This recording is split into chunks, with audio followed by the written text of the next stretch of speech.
Mga Noipi, kung bibigyan tayo ng kapangyarihan, sino sa tatlong naging amo natin, Espanya, Amerika o Hapon, ang pipiliin mong maging nanay-nanayan ng Pinas kung sakali? Kasi aminin na natin, lahat sila may iniwan eh. Ang tanong, ano ang mas lamang? Ang pait o ang tamis? Ang ganda o ang bakas ng sugat? Tara, balikan natin. Ang twist dito mga Noipi, hindi lang simple ang sagot. Hindi lang parang favorite ulam na pipiliin mo sa turo-turo. Kasi bawat isa sa kanila, grabe ang impact. May binago, may sinira at may iniwan na hanggang ngayon nararamdaman pa rin natin sa sistema, sa kultura at sa mismong dugo natin. Kaya ang tanong na sino ang may pinakamagandang epekto, yan ang deep dive na sasagutin natin, walang basagan ng trip. So, sino ba ang ating mga cast sa dramang ito na nagtagal ng mahigit 400 taon? Una, si Espanya, ang matandang sastre na nagtahi ng isang archipelago na dati kalat-kalat na kaharian at barangay. Dinagdagan niya ng krus at korona, pero may kapalit na kirot at pangingibabaw.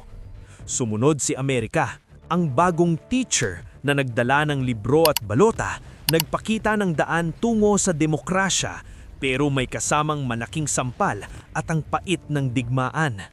At ang huli, si Hapon, ang biglaang bisita na nagdala ng teror at nagpilit sa ating maging Asyano. Sa marahas na paraan, nag-iwan ng malalim na sugat at isang pambansang diwa. Ang lahat ay nagsimula sa isang di inaasahang pagdating, ang inciting incident kumbaga. Isipin mo, payapa lang dito ang mga barangay sa atin, nagpapalitan ng kalakal, may kanya-kanyang paniniwala at sistema. Tapos, BAM! Dumating si Ferdinand Magellan noong 1521, nagpakilala at, long story short, nilabanan siya ni Lapu-Lapu. Pero ang pagdating na yon, mga Noipi, ang naging simula ng halos 400 taong pagkaalipin. Ang Espanya ang nagtagumpay sa pag-angkop sa atin at mula noon, never na naging pareho ang buhay sa Pilipinas. Ang lupit ng pagbabago, no? Simulan natin sa Espanya, ang 333 taon ng krus at korona. Grabe, 3 siglo mga Noipi. Imagine, ilang henerasyon yan, di ba? Mula sa panahon ng mga lolo't lola ng ating mga lolo't lola hanggang sa nagkaroon na ng kuryente at radyo ang mundo. Ano ba ang binago nila dito? Ayon sa history books, pinag-isa nila ang malaking bahagi ng arkipelago sa isang kolonyal na sistema. Dati magkakahiwalay na mga kaharian at barangay, may iba't ibang datu, iba't ibang kultura. Ngayon, may sentralisadong pamahalaan na nakasentro sa Maynila na dating isang mayaman na kaharian ng mga Muslim. Isipin mo na lang, kung dati parang mga hiwa-hiwalay na sari-sari store, ginawa nilang isang malaking supermarket, pero sila ang may-ari at may kontrol. And then, ang pinakamalaking legacy nila siguro ay ang pagdala ng Katolisismo. Buong bagong istruktura ng simbahan at parokya na hanggang ngayon kitang-kita mo sa bawat baryo at bayan. Mga piyesta, tradisyon at arkitekturang barok. Yang mga lumang simbahan na nakikita natin sa mga probinsya. Core na ng Filipino identity yan. Sino ba naman ang hindi nakaranas magbisperas ng Pasko o magprosesyon ng Semana Santa, 'di ba? Yung mga apelidong De Los Santos, Reyes, Cruz, yan ang bakas ng Espanya sa dugo natin. Pati na rin ang libo-libong Spanish loanwords na gamit natin. Mula sa silya hanggang sa kusina, mula sa oras hanggang sa pamilya. Pero syempre, hindi lang puro ganda mga Loipi. May nasira din. Ang laki ng sinira. Sinupil nila ang karamihan sa katutubong relihiyon at tradisyon natin. Nawala ang kapangyarihan ng maraming lokal na pinuno at babaylan na siyang nagpapanatili ng balanse sa ating mga komunidad. Imbes na paggalang, pinalitan nila ng dominasyon. And speaking of dominasyon, nakakaloka yung mga sistemang pang-aapi nila. Yung enkomienda, sapilitang buwis at polo y servicios, yan ang mga nagpalala ng kahirapan at pang-aabuso sa mga Indio. Tawag nila sa atin noon. May sistematikong rasismo at Kastila versus Indio hierarchy. Parang wala tayong karapatan sa sarili nating lupa, diba? Solid na pang-aabuso yan. Ang naiwan hanggang ngayon, bukod sa Katolisismo at mga salita, yung konsepto ng rebelyon.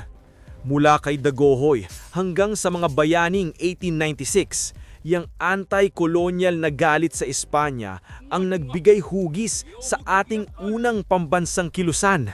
Naging ugat ng pagkakaisang pagkamuhi sa pang-aapi. Ang mga Pilipino, natuto tayong maging Pilipino sa ilalim ng Espanya, pero sa paraan ng paglaban sa kanila. Ayos, di ba? Fast forward tayo mga Noipi sa pagdating ng United States. Eskwela, English at ang kanilang demokrasya. Matapos ang mahigit 3 siglo sa ilalim ng Espanya, bigla tayong binili ng Amerika sa halagang $20 million. Yes, mga Noipi, binili. Parang yung paborito mong laruan na inagaw na nga, pinagbentahan pa sa iba. Ang sakit, di ba? Ang lupit ng plot twist doon. Matapos nating lumaban sa Espanya para sa kalayaan, biglang may bago tayong amo. Ano ang binago ng mga Amerikano? Dinala nila ang mass public education. Ito, no joke, ang isa sa pinakamalaking contribution nila. Mga Thomasites, mga eskwelahan sa bawat bayan. English bilang medium of instruction. Ang dami sa atin ngayon fluent sa English, di ba? Salamat sa kanila. Plus, naglatag din sila ng civil service at elective government. May batas, korte at halalan.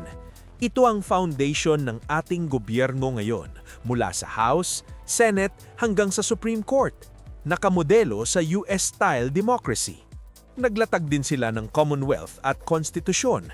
May malinaw na timeline papunta sa kalayaan sa pamamagitan ng Tidings-McDuffie Act at batas gaya ng Jones Act. Mukhang bahana na move nila to para maging good guy sa paningin ng mundo, pero nagbigay naman ng concrete path. But wait, hindi rin ito naging madali, mga Noipi. Ang unang naging karanasan natin sa mga Amerikano ay brutal. Ang Philippine-American War, grabe yan! Daang libong Pilipino ang namatay sa labanan, gutom at disease habang pinipigil nila ang ating unang republika. Isipin mo, kasisikap pa lang nating bumuo ng sarili nating gobyerno, biglang may dumating at pinigilan tayo sa pangalan ng benevolent assimilation. Real talk, no joke, nakakaloka. Para kang nagpatayo ng bahay, tapos biglang may dumating at sinabing, hindi, akin na yan. Ako na ang magpapatayo para sa ikabubuti mo. That went sideways big time. At ang ekonomiya? Malaking bahagi ng ekonomiya natin ang na-orient sa pag-export ng raw materials papuntang US at pag-import ng manufactured goods. Kaya naging dependent ang struktura ng ekonomiya natin sa kanila. Hindi tayo masyadong natutong mag-manufacture ng sarili nating produkto kasi mas madaling mag-import. Di ba't hanggang ngayon, ramdam pa rin natin yan?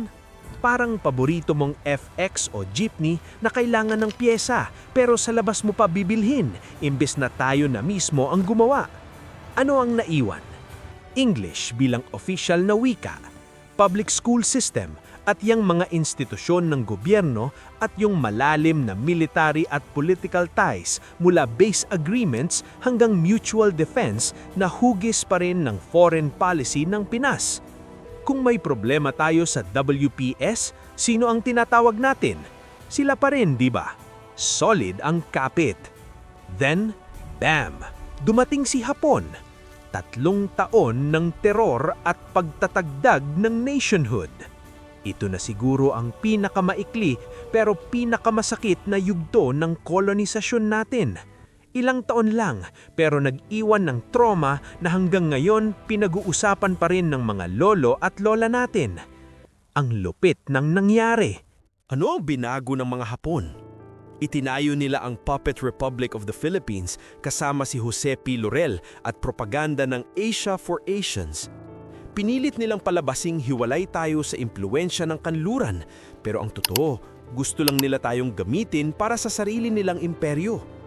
Pinilit ang paggamit ng Japanese currency o Mickey Mouse money at reorientation ng ekonomiya para sa war effort ng Japan. Kung sa Amerika dependent tayo, sa Hapon halos wala tayong sariling desisyon. Ano ang nasira? Naku mga Noypi, ito ang pinakamalala. Ekonomiya halos nag-collapse. GDP tinatayang bumagsak ng hanggang 70%. Presyo ng bigas tumalon ng libu-libong porsyento na naging dahilan ng malawakang gutom at black market. Yung mga kwento ng lolo't lola natin na walang makain, nagpapalitan lang ng saging sa kung ano-anong bagay para lang mabuhay. No joke, totoo yan. Ito ang panahon ng tunay na krisis, parang isang malaking lockdown na walang katapusan. Pero ang mas matindi, syempre, ay ang matinding brutalidad. Bataan Death March, Manila Massacre, sistematikong torture at sexual violence. Napakadami nating sundalo at sibilyan ang namakay. Yung mga comfort women, yung mga biktima ng pang-aabuso, yung mga pinatay sa ngalan ng digmaan. Ito ang mga sugat na hindi na maghihilom, ang katakot-takot na kwento ng digmaan na narinig natin mula sa ating mga magulang at nakakatanda, yan ang pinakamalalim na bakas ng Hapon sa atin. So, ano ang naiwan? Malalim na trauma, oo, pero meron ding mas solidong sense ng pagiging nation. Yung guerrilla resistance, yung pagsanib ulit ng Filipino at American forces para sa liberation, yan ang naging bahagi ng narrative natin bilang isang bansa na lumalaban sa laban. Ito ang nakapagpatibay sa ating bansang diwa na kahit gaano kahirap, kaya nating lumaban. Post-war, naging major economic partner ang Japan sa aid, loans at infrastructure. Pero lagi pa ring may shadow ng World War II sa collective memory. Kumbaga, may tulong na pero hindi kailanman malulumutan ang pait ng nakaraan. So mga Noypi, dito na tayo sa climax. Matapos ang lahat ng yan, ang pinakamalaking tanong, sino sa kanila ang pinakamagandang epekto? Kung pipiliin mo kung nanatili tayong pinamamunuan ng isa sa kanila, sino ang mas gusto mo? Yan ang tanong na nakakaloka, di ba? Kasi sa totoo lang, wala naman talagang maganda sa kolonisasyon. Pero kung titignan natin sa ibang lente, may naiwan silang bakas na humubog sa atin.